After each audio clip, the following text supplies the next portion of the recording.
नमस्कार, आप देख रहे हैं न्यूज 111। मैं हूं आपके साथ खुशबू। स्वास्थ्य मंत्री मंगल पांडे मुजफ्फरपुर समाहरणालय में समीक्षा बैठक की। इस दौरान DM doctor Chandrashekhar Singh, SKMCH अधीक्षक, सीएम सहित विभिन्न विभागों के पदाधिकारी मौजूद रहे। इस बैठक में मंत्री मंगल पांडे एईएस चमकी बुखार लेकर अधिकारियों को कई दिशा निर्देश दिया।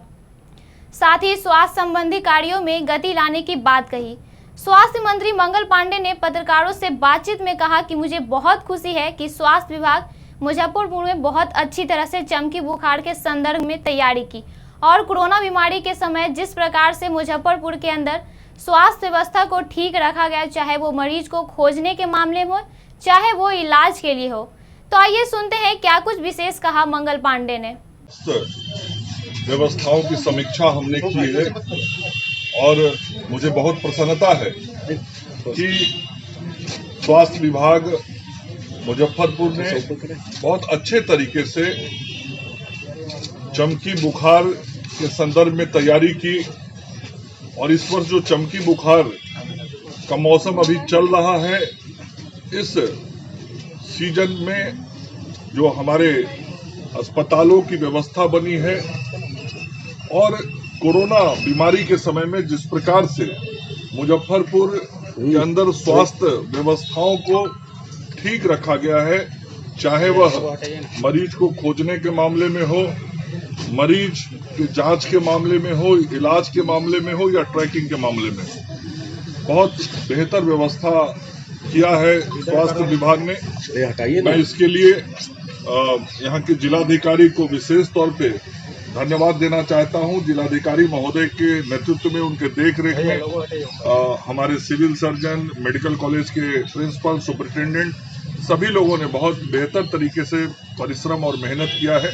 और आप सब लोग इसके गवाह हैं कि इस बार किस तरीके से चमकी बुखार की पूर्व से तैयारी की गई। सभी प्रभावित पंचायतों में माइकिंग किया गया, लोगों में जागृति आए, इसके लिए बड़े पैमाने पर दीवार लेखन किया गया। इसके अतिरिक्त हैंडबिल बांटे गए, पोस्टर्स लगाए गए, ये सारे जागरण के काम किए गए। इसके अतिरिक्त विभिन्न विभागों ने भी इस चमकी बुखार के समय में सहयोग किया, जिसके कारण जो बच्चे थोड़े कुपोषित होते थे, उनके घर पे कैसे उनके कुपोषण की समस्या को दूर किया जा सके। जिनको आवास नहीं है, उनको प्रधानमंत्री आवास योजना के तहत आवास मिले। जिनके घर पे चापाकल नहीं है, उनको चापाकल मिले। इस प्रकार की सारी व्यवस्थाएं स्कूलों के अंदर दूध बच्चों को मिले, स्वास्थ्य विभाग की तरफ से किया गया। और सबसे बड़ा चीज है कि जो हमारे छोटे अस्पताल से लेके आज एसकेएमसीएच तक है, सभी जगहों पर चिकित्सकों ने बहुत परिश्रम पूर्वक काम किया है। और जितने बच्चे आए हैं, अधिकतर बच्चे स्वस्थ होकर गए हैं। ये हमारे लिए प्रसन्नता का विषय है। और आज मैं मुजफ्फरपुर जब आया हूं, तो मैं मुजफ्फरपुर की जनता को ये जरूर कहना चाहता हूं कि एक चुनौती हम लोगों ने स्वीकार की थी आज से 8 महीना पहले, जब सितंबर के अंतिम सप्ताह में माननीय मुख्यमंत्री जी से शिलान्यास करवाया था देश के इकलौते 100 बेड के पीकू अस्पताल का। और हमने ये वादा किया था मुजफ्फरपुर की जनता को कि अगले बार जब चमकी बुखार का समय आएगा, जो गर्मी का मौसम के समय आता है, उस समय हम अपने बच्चों को अब कष्ट में नहीं रहने देंगे और इस अस्पताल को रिकॉर्ड समय में बना के हम तैयार करेंगे। मुझे प्रसन्नता है कि 8 महीने के रिकॉर्ड टाइम में यह देश का इकलौता 100 बेड का पीकू अस्पताल बन के तैयार हो गया। और माननीय मुख्यमंत्री जी के द्वारा आज से कुछ दिन पूर्व उसका लोकार्पण कर दिया गया और उसमें अब सारी स्वास्थ्य सुविधाएं बच्चों को दी जा रही हैं।